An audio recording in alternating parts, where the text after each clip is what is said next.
Level 1. The Applicant. Cinematic storytelling. Your desk looks like ambition made physical. A doctorate in aerospace engineering. A logbook with 1,200 flight hours. 3 letters of recommendation from people who have met the people you want to become.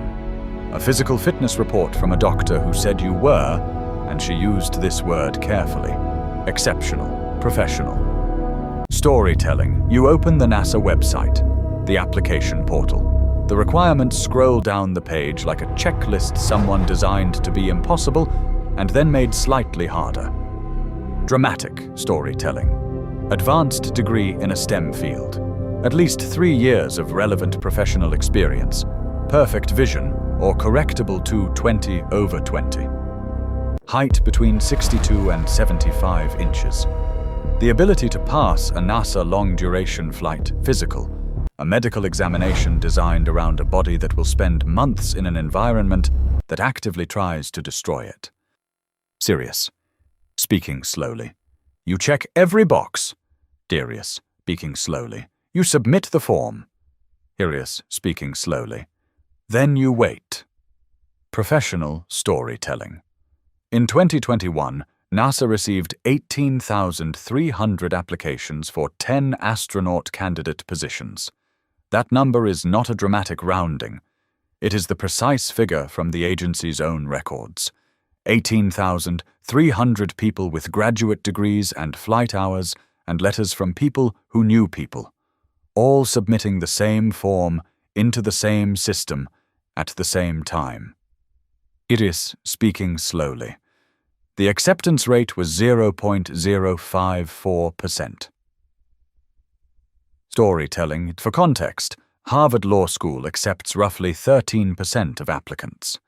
You are 240 times less likely to be selected as an astronaut candidate than to be accepted into Harvard Law.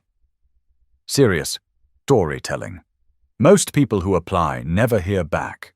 Not a rejection, not a wait list. The system processes your application, compares it to the other 18,300 applications, and generates one of 2 outputs. Either a form email that begins, "We would like to invite you for further consideration," or nothing. Silence. The portal just stops updating. Serious. Speaking slowly. You check the portal every day for 3 months. Serious. Speaking slowly.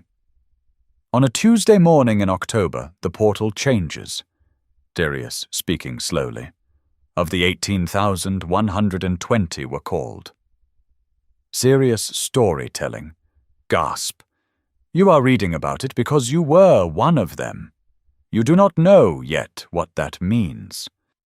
You only know the email arrived and your hands shook when you opened it, which is not something you expected of yourself, because you have landed aircraft in 0 visibility and defended research torch under hostile review boards and once climbed out of a helicopter in the Gulf of Mexico at night wearing a survival suit, and you thought you had moved past shaking. Serious storytelling. You fly to Houston.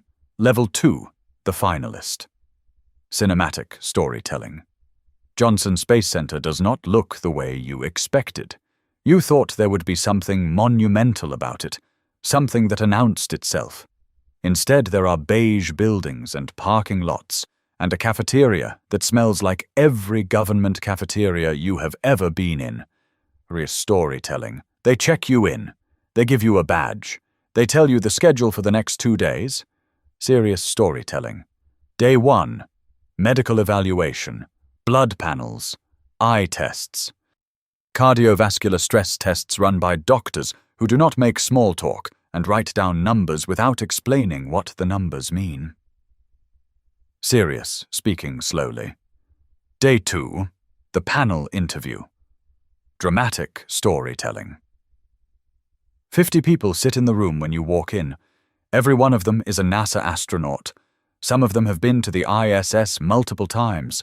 One of them walked in space for 8 hours on a malfunctioning suit and improvised a fix using tools from a different mission. They are looking at you the way people look when they are trying to determine whether you belong somewhere.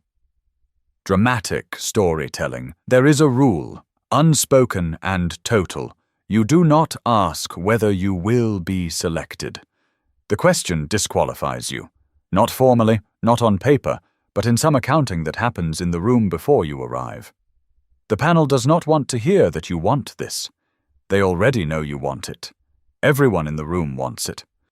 What they are trying to determine is something else, something that does not translate well into criteria. Whether you are the kind of person who can be trusted with something that costs other people their lives when it fails. Serious storytelling. You answer the questions. You try to be precise without being rigid, confident without being arrogant, human without being fragile. Serious, speaking slowly. 2 hours later, you leave the building and take a cab back to the hotel. Serious storytelling. The other finalists are there. You eat dinner together. Nobody talks about the panel. You talk about the ISS science program and the Artemis timeline and a documentary someone saw about the ocean floor. You are all doing the same thing, thinking about what just happened without saying so. Serious storytelling. 2 days later, you fly home. Serious speaking slowly. You will not hear anything for 3 months. Serious storytelling. During those 3 months, you will give a lecture at a conference, run a half marathon, attend 2 weddings, and lose a chess game to your nephew who is 8 years old. You will think about the panel every day without intending to. Serious, speaking slowly. Then the email arrives. Level 3, the astronaut candidate. Serious storytelling. The email comes at 7:43 in the morning. You read it twice before the words resolve into something your brain accepts as real. Professional. Speaking slowly. We would like to offer you a position as a NASA astronaut candidate. Serious, speaking slowly. Your coffee goes cold. You don't notice for an hour. Cinematic storytelling. Exhale. The salary is GS12. In 2025, that means approximately $100,000 per year before federal deductions. Less than what you were making at the aerospace company. Less than what your colleague from graduate school makes at a hedge fund. The federal government has decided that the preparation of a human being for space flight is worth approximately the same as a mid-level federal attorney. Serious! Speaking slowly. You take it without negotiating. Professional storytelling. You are not called an astronaut. You are an astronaut candidate. The difference matters. NASA makes the distinction carefully. You have not earned the title. You are in the process of earning it. The process takes 2 years. Serious, speaking slowly. The 2 years begin immediately. Cinematic storytelling. First, T-38 qualification. You will fly T-38. Talon supersonic jets, regardless of whether you will ever pilot anything in space. Every mission specialist, every scientist who will spend their career running experiments and never touching flight controls qualifies on the T-38.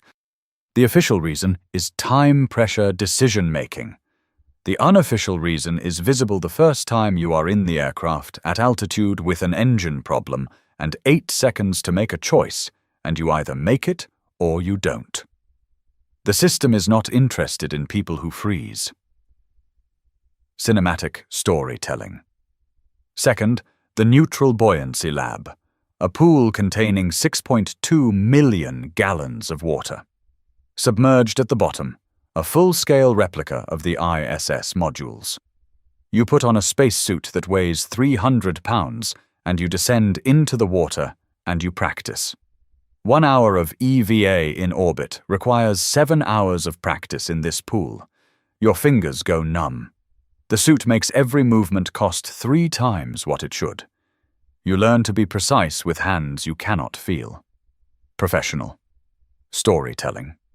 Third, Russian, mandatory, not optional, not a suggestion. The ISS runs on cooperation between NASA and Roscosmos, and that cooperation requires that every crew member can communicate across both systems.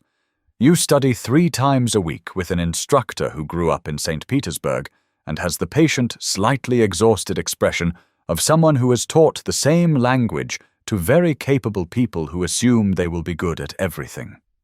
Traudis. Speaking slowly. You are not immediately good at Russian. Serious. Speaking slowly. You keep going. Serious storytelling. At the end of 2 years, if you pass the evaluations, if the medical tests come back clear, if nothing in your file triggers a hold, there is a ceremony. Serious. Speaking slowly. They give you a pin. Small. Circular. A silver pin with a shooting star. Cinematic storytelling. It is not the gold one. The gold one means you have been to space. The silver one means you have qualified to try. Serious storytelling. You put it on your jacket. You shake hands with the other 9 people in your class. Someone takes a photograph. The photographer tells you to smile, and you do. And the smile is real. But underneath it is the knowledge, new and cold, that the silver pin is a beginning and not an achievement, and that what comes next is the part no training prepared you for. Level 4. The Waiting Astronaut. Cinematic storytelling. Monday morning. You drive to Johnson Space Center the same way you have driven there for 2 years. The badge works. The parking spot has your name on it. The nameplate on your office door says Astronaut. Serious. Speaking slowly. There is no mission in the calendar. Professional storytelling. This is, according to people who have been here longer than you, normal. Astronauts who have just graduated from training are assigned to support roles while they wait for a flight assignment. CAPCOM shifts. Technical liaison work. Crew training support. Payload integration. These are real jobs. They are important. People will tell you they are important, and they are right, and it will not help. Serious storytelling. You are an astronaut without a mission. The title is accurate, and the title is incomplete. Serious storytelling. There is a thing called the board. Formally, it is the crew manifest, the official list of mission assignments produced by the chief of the astronaut office. Informally, it is the thing everyone watches. When the board updates, astronauts hear about it the way people hear about weather, quickly, through networks that move faster than official channels. You check it without deciding to check it. It becomes a reflex. Serious, speaking slowly. Your name is not on it. Professional storytelling. Not yet, people tell you. Not yet is the operational belief system of Level 4. Not yet sustains you through the support shifts and the technical reports and the meetings about meetings.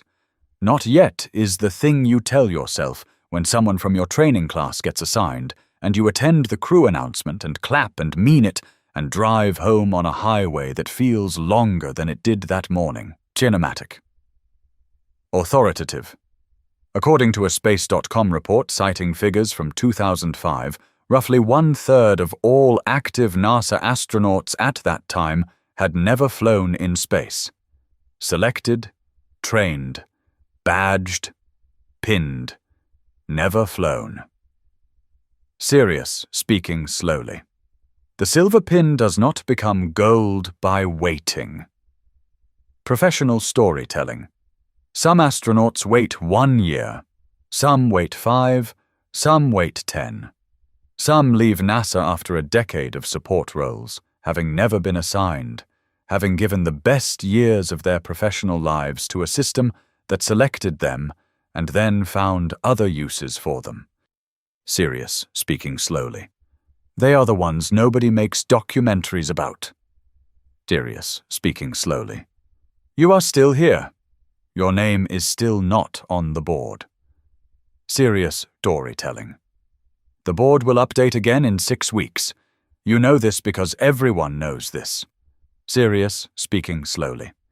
You check it now, just to confirm nothing has changed. Serious, speaking slowly. Nothing has changed. Level 5. The CAPCOM. Cinematic storytelling. 3 in the morning, Building 30, Johnson Space Center. The mission control room is lit the way it is always lit. Cool and steady. Screens casting everything in a blue that makes everyone look slightly like they are underwater. Serious authoritative. You sit at the CAPCOM console, flight controller for communications. You are the only person authorized to speak directly with the crew on the ISS during this shift. Protocol established during Mercury, maintained through every program since. One voice, one line, clear communications. Every other controller in the room talks to you. You talk to the crew. Sirius, speaking slowly. Station, this is Houston. You are go for attitude hold. Professional storytelling. 250 miles above you, someone presses a button. The confirmation comes back. You note the time. You file the report.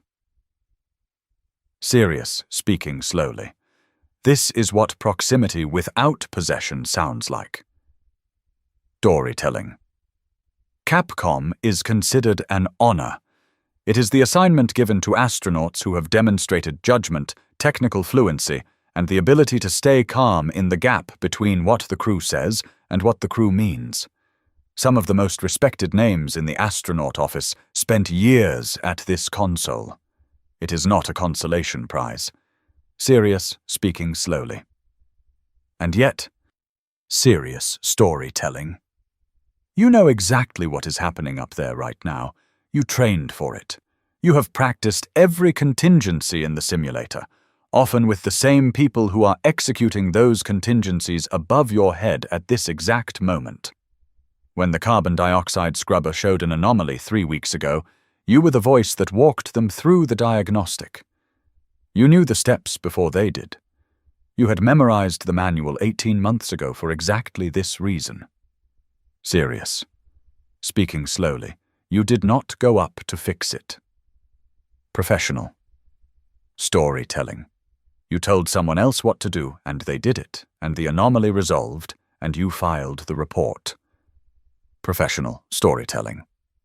There is a support role called Mission Evaluator that involves attending launches and watching from the ground while missions depart that you helped plan. NASA psychologists have a clinical term for the cumulative effect of this on long-serving support role astronauts. They call it proximity stress. It is not officially classified as a morale problem. It is considered a feature of the system, a way of ensuring that the most experienced people are closest to the decisions without being unavailable due to recovery time. Derikus, speaking slowly. You understand this. You agree with the logic. Serious storytelling. You sit at the CAPCOM console until 6 in the morning. The sun comes up over Houston. You drive home. You eat breakfast. You check the board. Serious, speaking slowly. Your name is on it.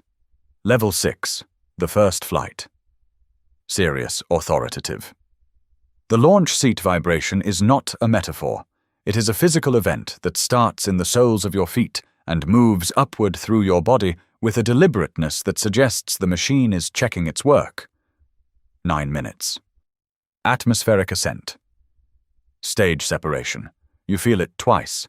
The main engine cut off, the second stage ignition, and then the vibration stops, and your hands float upward from your lap, and your checklist rises off your knee, and you understand, in a way no one prepared you for, that up and down have become choices rather than facts, cinematic, authoritative. You do your first checklist in orbit with your hands floating slightly above the page. Cinematic storytelling. The ISS appears outside the window as a structure that is simultaneously smaller and larger than it looks in photographs. Smaller because space is larger than photographs account for. Larger because when you dock and the hatch opens and the smell, a specific metallic, recycled air smell that every ISS astronaut describes and no two describe the same way, hits you. You understand that you are inside something, not visiting something. You live here now. Cinematic. Storytelling. Exhale. The first 2 weeks are adaptation. Your body, which has spent every day of your life under gravity, is being informed that the previous arrangement is suspended. Fluids redistribute upward. Your face becomes slightly puffy. Your back loosens. Freed from compression, the spine lengthens half an inch, and you are taller in space than you were on the ground.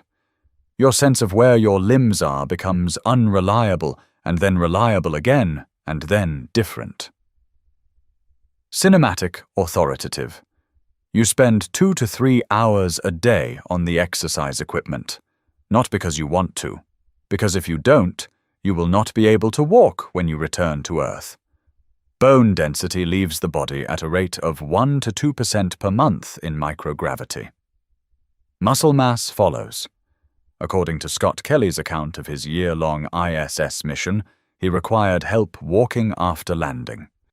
The body remembers gravity the way you remember a foreign language you haven't spoken in a year. It comes back, but imperfectly, and slower than you expect. Cinematic storytelling. The ISS schedule runs 9 to 5. Evenings and weekends are yours, within reason. You spend 30 to 40% of every workday on maintenance, not science, not exploration. Maintenance. Filters. Seals. Pressure checks. Water recycling systems. The $150 billion laboratory requires constant tending, and tending is not glamorous. And no one told you that the most significant portion of your time in space would feel like being the facilities manager of a very expensive building. Cinematic, speaking slowly. Then one evening, off shift, you float to the cupola. Cinematic storytelling. The cupola is a module on the ISS with 7 windows arranged in a circle. It is not large. You have to position yourself carefully to see out of the central window without your body blocking the light. Cinematic. Speaking slowly. What you see is the Earth. Cinematic storytelling. You have seen photographs. You have seen films. You have seen the famous image from Apollo 8, the whole blue sphere hanging in blackness, and you thought you understood what it communicated. Serious, speaking slowly. You did not understand.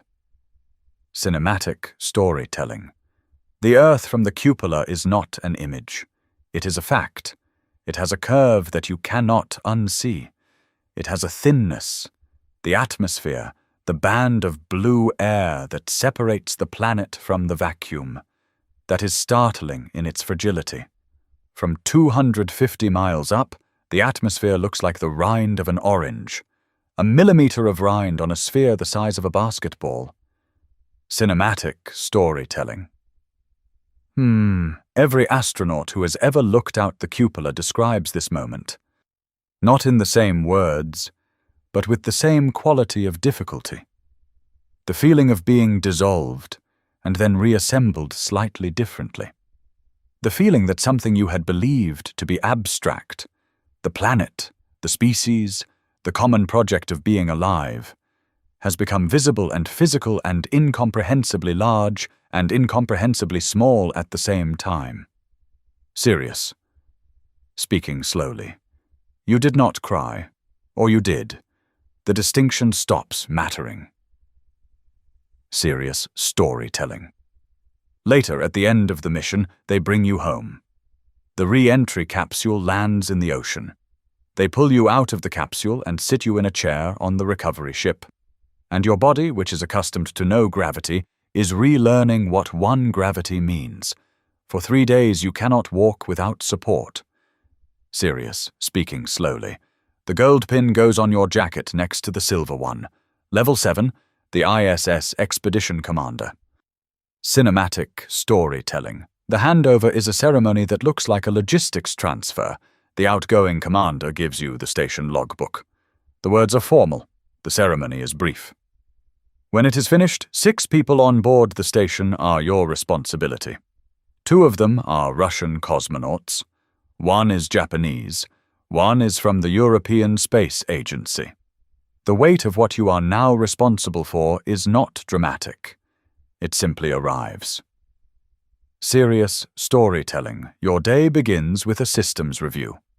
Not because anything is wrong, because nothing should be wrong, and confirming that nothing is wrong requires someone checking that nothing is wrong, and that someone is you. Professional storytelling. In November 1973, the crew of Skylab 4, Gerald Carr, Edward Gibson, and William Pogue, had reached 6 weeks into a mission that NASA had scheduled, with a precision that left no margin for being human. According to records reviewed by Smithsonian Magazine, the agency had planned every minute of the crew's 24-hour day, including meals eaten while working and strict limits on bathroom time. 6 weeks into the mission, the crew announced an unscheduled rest day. They turned off the radio. Sirius, speaking slowly. Mission Control spent a day without contact. Professional storytelling. When communications resumed, NASA and the crew negotiated a less intrusive schedule. The final 6 weeks of the mission were more productive by every measure than the first 6. Arias speaking slowly. Gerald Carr, Edward Gibson, and William Pogue never flew again. Cinematic storytelling. You command a crew that has been in space long enough to have adjusted, developed opinions, formed the particular social dynamic that emerges when 6 highly competent people live and work in a space no larger than a 6-bedroom house with no doors between rooms for 6 months. The dynamic is not always smooth. There are personality frictions that training does not eliminate, only prepare you for. There are days when a crewmate's voice carries a flatness that you recognize as the early signal of psychological fatigue, and your job is to address it before it becomes something structural. Sirius, speaking slowly. At 2:47 in the morning, the carbon dioxide alarm sounds, Darius, authoritative. You have memorized the procedure. Page 47 of the CO2 Management Manual, which you have read 12 times in the simulator and twice in the pool and once on the actual station in a drill that did not feel like a drill. You find the manual in the dark. You run the procedure. The scrubber issue resolves in 11 minutes. Sirius, speaking slowly. You write it in the logbook. Dramatic storytelling. This is what command means at 250 miles up. Not glory, but proximity to disaster, managed by the narrowest margin of preparation. Serious storytelling. 6 months later, you hand the logbook to the next commander. The ceremony is brief. You don't remember the exact moment you stopped being afraid. It happened somewhere around month 3, quietly, in the way that big changes happen, without announcing themselves between one breath and the next. Level 8, the Artemis crew member. Cinematic, speaking slowly. The Earth is smaller than your fist. Cinematic storytelling. You have held your hand up against the cupola window on the ISS and used your thumb to blot out cities. From 250 miles, Europe fits behind your palm. From 240,000 miles, from where the Orion spacecraft carries you on the Artemis trajectory, the entire Earth fits behind your thumbnail, and there is room to spare. Cinematic storytelling. Exhale. The ISS was close to Earth, intimate almost. 250 miles is the altitude at which weather satellites do not orbit because they would slow down too fast from atmospheric drag. The ISS is technically inside the atmosphere. The crew you left behind is still, technically, near home. Sirius, speaking slowly. You are not near anything. Cinematic storytelling. Between you and the Earth is approximately 4 days of travel in a vehicle with no emergency abort option.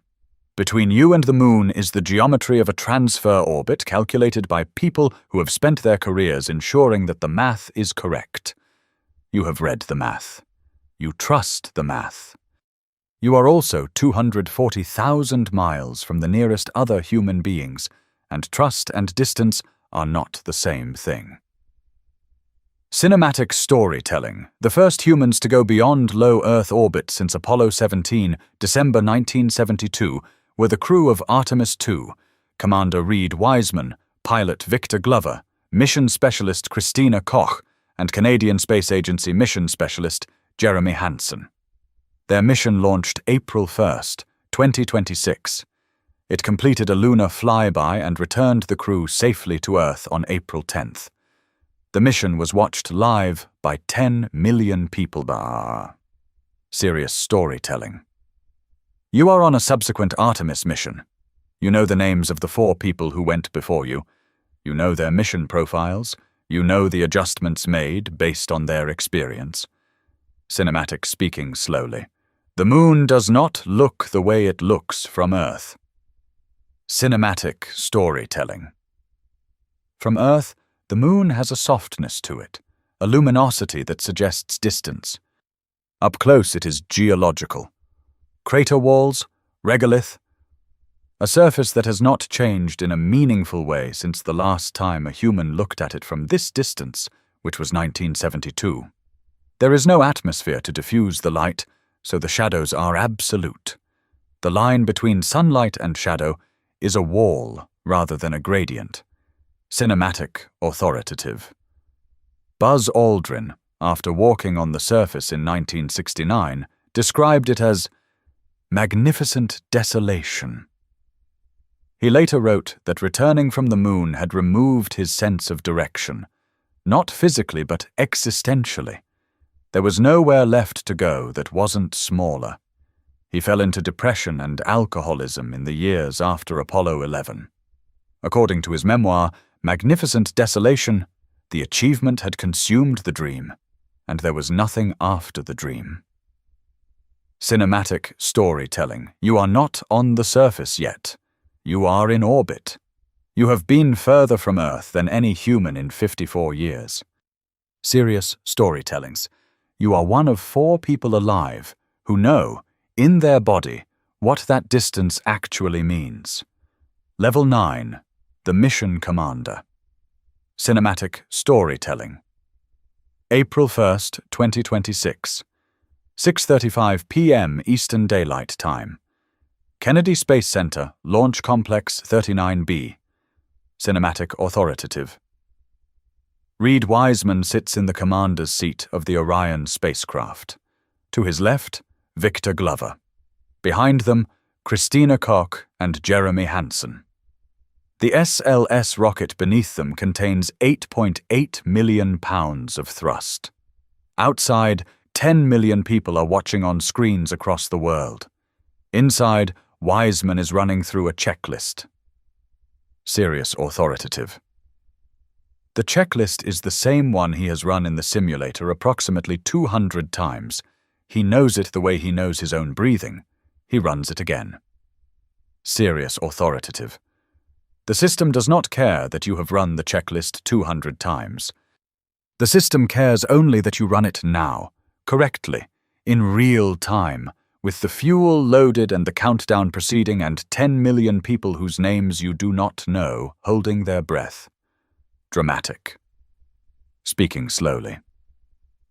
At 240,000 miles from Earth, there is no rescue.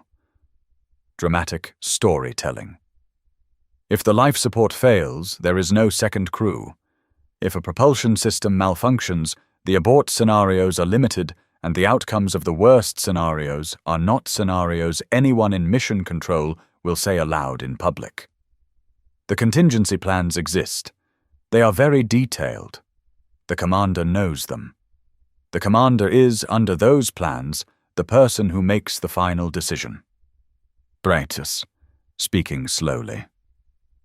Every decision, in extremis, is yours. Cinematic, speaking slowly. You orbit the moon.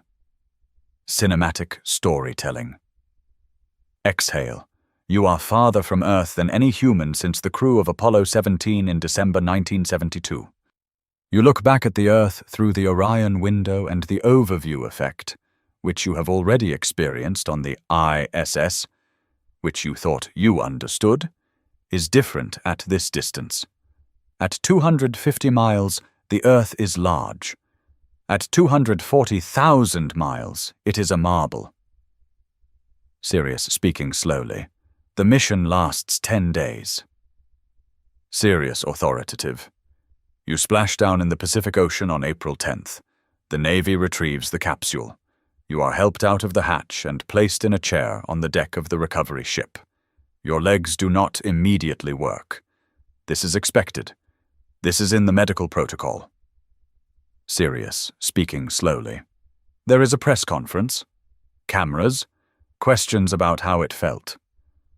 Sirius, storytelling. You answer the questions. Sirius, authoritative. Then there is a debrief. 12 days of it. Every system, every anomaly, every moment where the procedure diverged from the simulation by more than 2%. The debrief is more thorough than the mission. Sirius, speaking slowly. Then there is an office. Sirius, storytelling. The mission is in the logbooks. Wiseman, Glover, Koch, Hansen.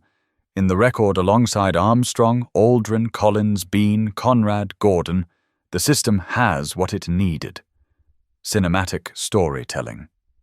Your salary at the mission's peak was GS-15. Maximum federal civilian salary, $146,757 per year. 10 million people watched you orbit the moon. You earned less than the partner track associate at a law firm your colleague left to join NASA. Sirius, speaking slowly. The system does not price the dream. The system prices the function. Level 10. The NASA Administrator. Cinematic authoritative. Washington, D.C.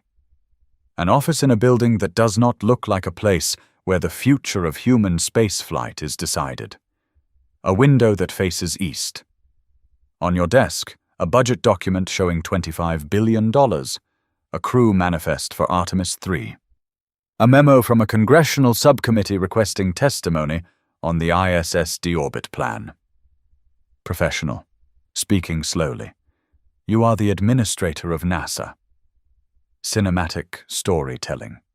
You did not go through the ASCAN selection process. You did not spend 2 years in the neutral buoyancy lab. You did not wait for your name to appear on the board. You came from the Senate. You flew in space once in 1986 as a payload specialist aboard Space Shuttle Columbia, a category of flyer who does not go through standard astronaut selection because payload specialists are scientists and congressional observers and corporate sponsors who need to be in space for a specific mission, not career astronauts. Sirius, speaking slowly. You flew once, for 6 days, as a passenger. Cinematic, speaking slowly. Now you sign the orders that determine who flies to the moon. Cinematic, authoritative. The administrator is a political appointment. The president nominates.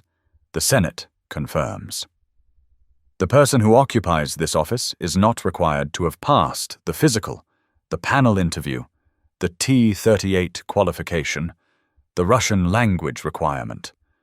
The person who occupies this office is required to navigate Congress, manage a $25 billion annual budget, coordinate with international space agencies, respond to press inquiries about launch failures, and testify before subcommittees whose members cannot always identify what an inclination orbit is. Sirius, speaking slowly. This is the work. Cinematic storytelling. On your desk also the ISS transition plan.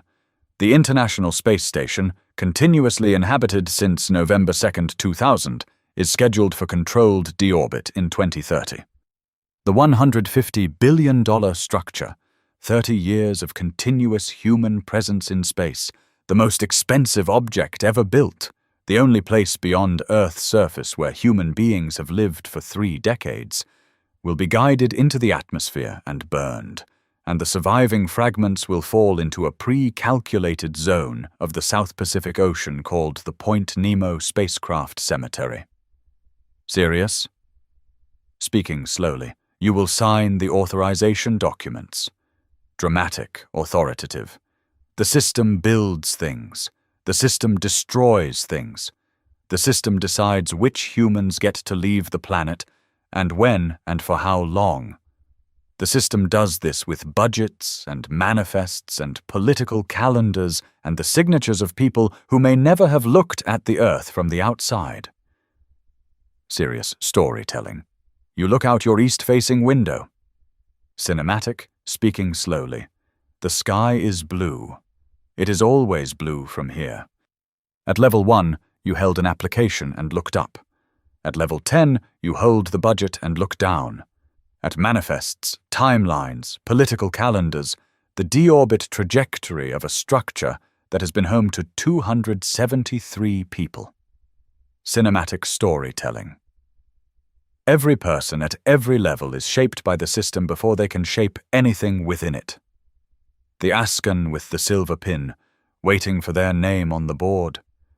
The CAPCOM who speaks to space but does not enter it. The first flight astronaut whose body forgets how to walk on Earth. The commander whose every decision carries the weight of lives at 240,000 miles. The administrator who controls who touches the stars and will not touch them. Serious, speaking slowly. The dream is real. The system is larger than the dream. Serious, speaking slowly. Neither the applicant nor the administrator is free. Curious, speaking slowly. The cycle continues. Cinematic, speaking slowly. A silver pin sits in a desk drawer at Johnson Space Center. Serious, storytelling. Next to it, a gold pin. Same training class, same start date. One of them flew. One of them waited. Cinematic storytelling. 18,300 people applied to be one of 10. NASA selected the 10. 1/3 of everyone NASA has ever selected never made it to space. Serious storytelling. This is what the system does. It chooses you, shapes you, and then decides what to do with you. Serious storytelling. 10 levels. One system. From the application that disappears into silence to the administrator who signs the launch manifests and hasn't left the ground in years. Professional, speaking slowly. This is your life as every